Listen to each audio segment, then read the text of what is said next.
Olá, boa noite. Você vai ver no Brasil TV de hoje. A Anvisa aprova o uso da primeira vacina contra a varíola dos macacos. Giovana Teles.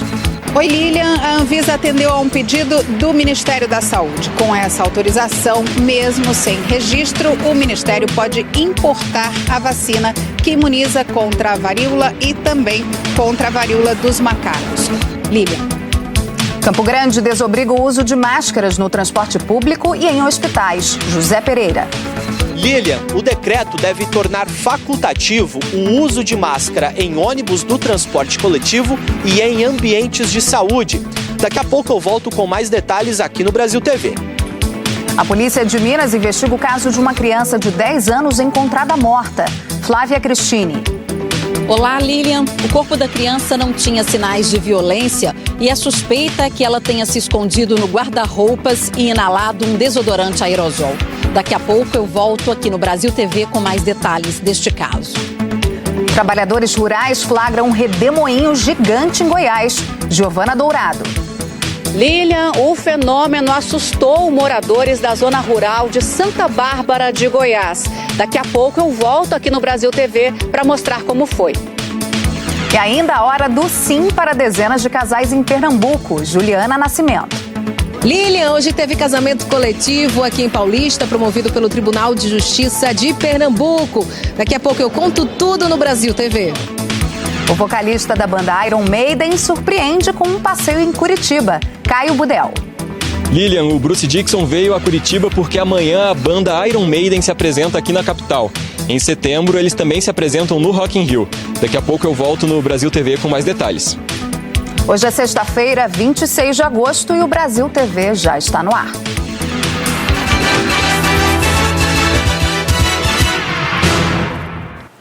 O Brasil TV começa falando da autorização da primeira vacina contra a varíola dos macacos. A Anvisa também permitiu o uso de um remédio para a doença, como explica agora a Giovana Teles. Oi, Lilian. A Anvisa atendeu a um pedido do Ministério da Saúde. Com essa autorização, mesmo sem registro, o Ministério pode importar a vacina que imuniza contra a varíola e também contra a varíola dos macacos. O ministro da Saúde, Marcelo Queiroga, já tinha dito que estava negociando 50 mil doses da vacina com a OPAS, Organização Pan-Americana da Saúde, que essas doses da vacina seriam usadas apenas em profissionais de saúde que trabalhem diretamente com pacientes infectados pela doença ou que tenham risco ampliado de serem infectados no local de trabalho. A vacina, produzida por um laboratório dinamarquês, só poderá ser usada em adultos a partir de 18 anos e a autorização para uso terá validade de 6 meses. Sobre o remédio, é um antiviral que não será vendido nas farmácias. Vai ser usado apenas em pacientes internados que apresentem risco de vida em função da gravidade da doença. Ele pode ser usado tanto em adultos quanto em crianças. E a dispensa de registro para permitir a importação pelo Ministério da Saúde também só tem validade por 6 meses. O Brasil já tem mais de 4.200 casos confirmados da doença. Lilian. Campo Grande, no Mato Grosso do Sul, tornou facultativo o uso de máscaras no transporte coletivo e em unidades de saúde. Quem explica é o José Pereira. Oi, Lilian. Olha, o uso da máscara já era opcional em outros ambientes de circulação pública, abertos ou fechados. O decreto com a nova determinação foi publicado hoje no Diário Oficial. Segundo a Secretaria de Saúde de Campo Grande, a medida do uso facultativo de máscara em ônibus do transporte coletivo e também em locais de saúde considera a redução expressiva do número de casos graves confirmados do coronavírus, a queda da taxa de internação por Covid-19 e a cobertura vacinal na capital. O uso de máscara continua sendo recomendado para pessoas com comorbidades, idosos e aqueles com sintomas respiratórios. Lilian, volto com você. Manaus vai fazer mais um dia D amanhã por causa da baixa procura pela vacina da polio. Thalita Teixeira. Oi, Lilian. Menos de 18% do público-alvo, que são as crianças de 1 a 4 anos, foram imunizadas desde o início da campanha nacional de vacinação contra a paralisia infantil e demais vacinas que fazem parte da multivacinação. Segundo dados da Secretaria Estadual de Saúde, de 318 mil crianças, apenas um pouco mais de 55 mil já estão com o esquema vacinal completo contra a paralisia infantil. No cenário nacional, o Amazonas apresenta cobertura vacinal de um pouco mais de 68%, ou seja, bem abaixo da meta do Ministério da Saúde, que é de 95%. Com o objetivo de incentivar os pais a levarem os filhos para vacinar, a Prefeitura de Manaus realiza amanhã mais um Sabadão da Saúde, onde aproximadamente 50 unidades básicas de saúde estarão funcionando, das 8 da manhã às 4 da tarde. Volto com você, Lilian. A Justiça Federal negou um pedido da família de um bebê de Mato Grosso que tem uma doença rara e precisa de um remédio caríssimo. Ele custa até 11 milhões de reais. Quem tem as informações é o Luiz Gonzaga Neto. A decisão liminar foi dada pelo juiz Rolando Valcir Spanholo, da 21ª Vara Judiciária do Distrito Federal. Mas o caso ainda vai passar pelo colegiado, ou seja, ainda será votado pelos outros juízes dessa Corte Federal. O menino Henry Eric, de 1 ano e 2 meses, nasceu com uma doença chamada AME, atrofia muscular espinhal, que compromete o desenvolvimento físico e pode afetar a capacidade da pessoa de andar, comer e até respirar.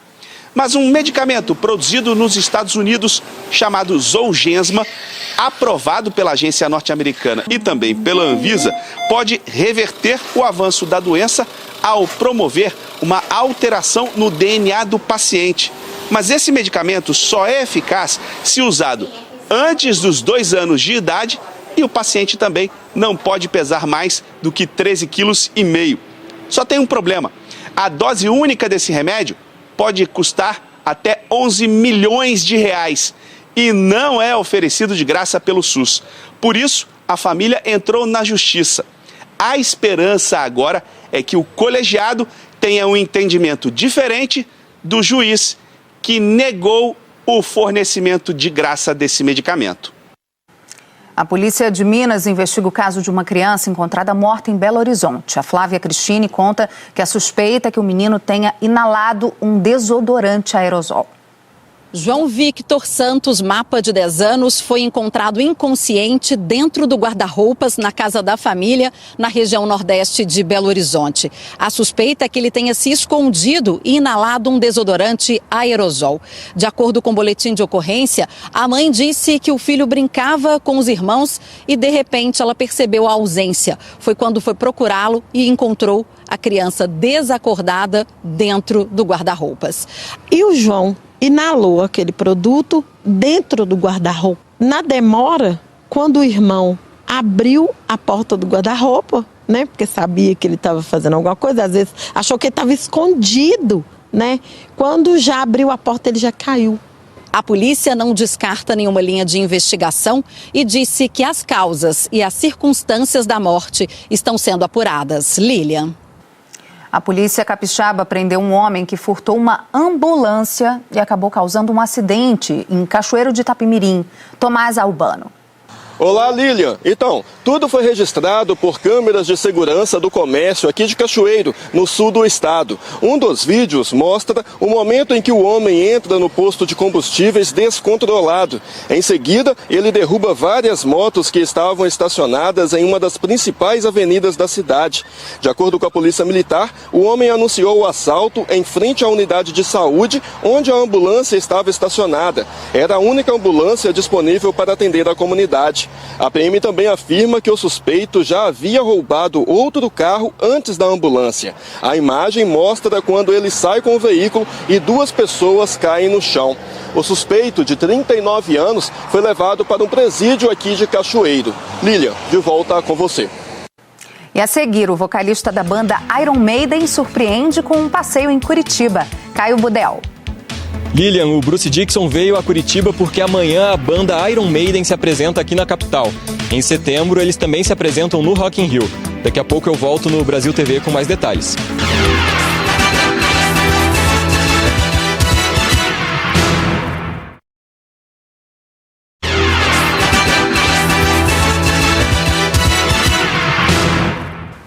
Brasil TV de volta com a fumaça que está cobrindo o céu de Rondônia. O Thiago Bachem conta que a culpa é do aumento das queimadas.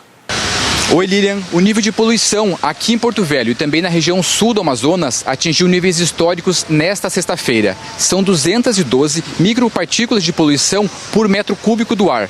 Isso faz com que o ar aqui da região seja o pior ar do mundo. Para se ter uma ideia, o nível aceitável de poluição no ar pela Organização Mundial da Saúde é de 20 micropartículas por metro cúbico do ar. O ar aqui na região da Amazônia está pior do que em regiões densamente industriais da China, por exemplo. E tudo isso é por conta das queimadas ambientais. O Instituto Nacional de Pesquisas Espaciais vem registrando o aumento semanal dos focos de incêndio em toda a Amazônia. Para se ter uma ideia, na última segunda-feira houve um recorde do número de focos de incêndio. Foram 3.358 focos de incêndio em toda a Amazônia. Hoje, toda essa fumaça chegou aqui à capital e se uniu a uma massa de ar seco que está estacionada sobre a capital de Rondônia. Pela cidade, a fumaça encobriu ruas e prédios. Para as pessoas, a sensação é de olho seco, respiração mais difícil e tosse. Principalmente para crianças, idosos e pessoas que já têm problemas respiratórios.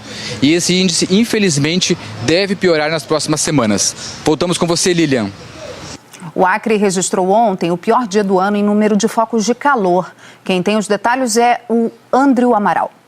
O relatório de monitoramento de queimadas lançado na última quinta-feira mostrou que 1.540 focos de incêndio foram registrados no Acre, do dia 1º de janeiro a 24 de agosto.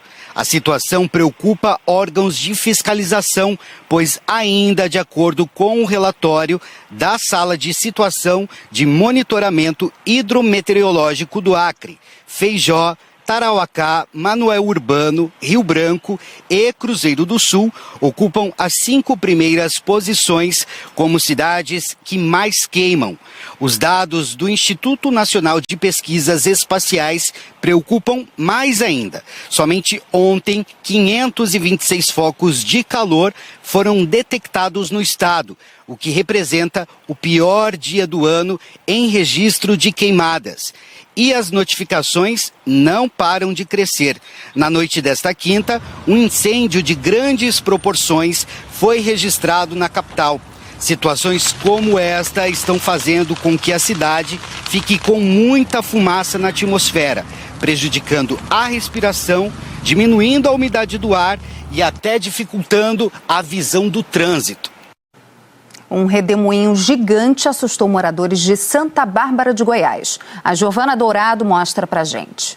Oi, Lilian. As imagens impressionantes foram registradas na zona rural de Santa Bárbara de Goiás, a cerca de 50 quilômetros aqui da capital.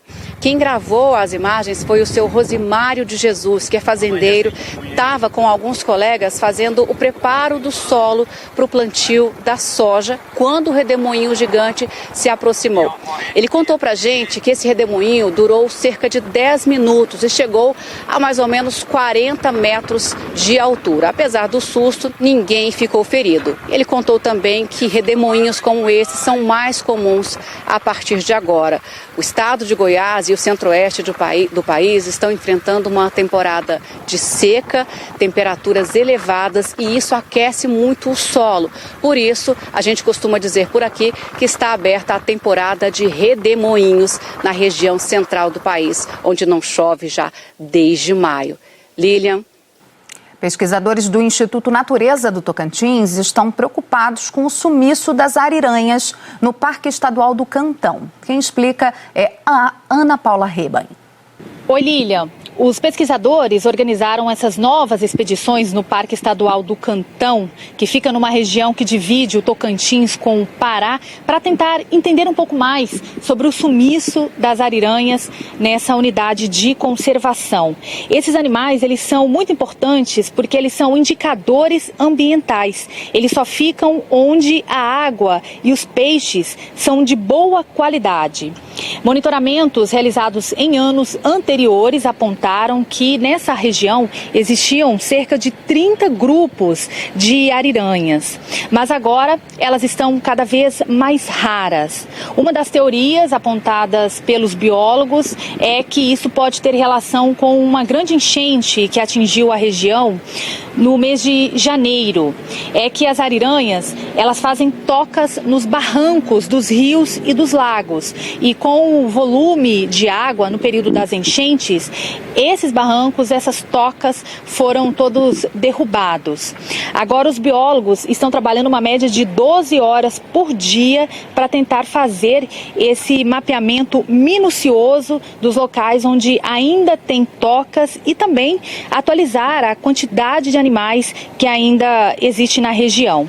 Quando esse levantamento terminar, as medidas para preservar as ariranhas vão ser divididas em ações de fiscalização e de educação ambiental. Essas expedições devem continuar pelo menos até o fim de 2023. Lilian. Hoje teve casamento coletivo em Paulista, na região metropolitana do Recife. E a Juliana Nascimento mostra agora a alegria dos noivos. Olá, Lilian. Aqui no Clube Municipal de Paratiba, em Paulista, região metropolitana do Recife, 82 casais celebraram o amor, um casamento coletivo de graça promovido pelo Tribunal de Justiça de Pernambuco. E quem celebrou foi o juiz Ricardo de Sá Leitão, que está aqui conosco. Juiz, qual a maior importância, de celebrar, de ter esse documento, essa certidão de casamento? Sem dúvida alguma, a maior vantagem do casamento é a segurança, porque você pode conviver com uma pessoa e constituir o que a gente chama de união estável, que não deixa de ser uma forma de configuração de família, com os mesmos direitos do casamento, só que a união estável tem uma desvantagem que é dificuldade de provar.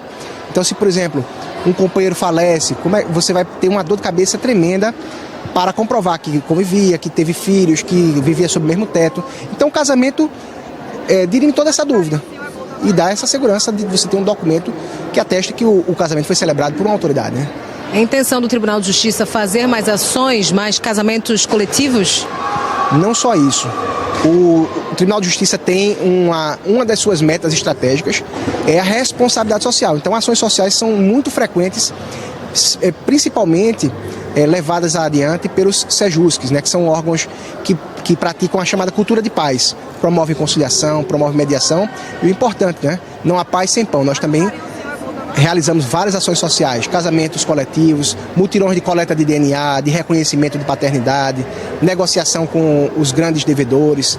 Então, tudo isso, chamados superendividados, tudo isso são ações que exemplificam essa nossa responsabilidade social enquanto instituição. O tribunal não existe só para mandar, existe também, sobretudo, para servir. Juiz, muito obrigada, uma boa noite para o senhor. Lilian, volto com você aí no estúdio. A banda Iron Maiden já está no Brasil para um show amanhã em Curitiba e em setembro no Rock in Rio. Caio Budel.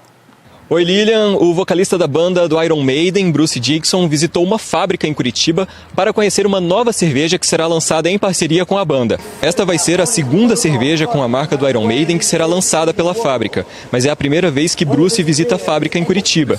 O empresário, que é parceiro comercial do Bruce, contou que os negócios com a banda começaram em 2014, quando a cervejaria de Curitiba realizou produções na Inglaterra. A banda Iron Maiden se apresenta na capital paranaense amanhã à noite. Os ingressos já estão esgotados. E ainda no Brasil, a banda também é uma das atrações confirmadas do Rock in Rio, em setembro. Volto contigo, Lilian. Começa hoje o Festival de Inverno de Vitória da Conquista, na Bahia. O Edson Nunes chegou lá mais cedinho, conta a programação completa pra gente.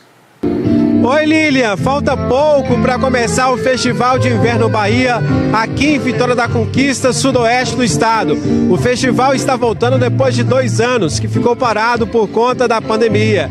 A expectativa é que 20 mil pessoas passem por aqui a cada noite. O festival começa hoje e vai até o próximo domingo. Nesse momento, a banda de Elba Ramalho e Fagner está passando o som aqui no palco principal. Além de Elba Ramalho e Fagner, hoje vai ter também o cantor Dilcinho, Ivete Sangalo. E para fechar a noite com Vitor Fernandes. A festa começa hoje, os portões abrem às 7 horas da noite e o início dos shows às 8 horas. A expectativa de tempo e temperatura aqui em Vitória da Conquista na noite de Festival de Inverno Bahia. Para hoje, a temperatura mínima deve chegar a 12 graus e a máxima não deve passar dos 16 graus. Friozinho gostoso para curtir o Festival de Inverno Bahia, que já é tradicional aqui em Vitória da Conquista. Chega a sua 16ª edição. Recebe gente de todo o canto do país para curtir várias atrações que vão passar aqui pelo palco principal do Festival de Inverno Bahia, que acontece no Parque de Exposições Teopompo de Almeida, em Vitória da Conquista. Então você que vai curtir o Festival de Inverno Bahia, traga a sua energia, venha bem agasalhado para curtir as 3 noites do Festival de Inverno Bahia. É com você, Lilian.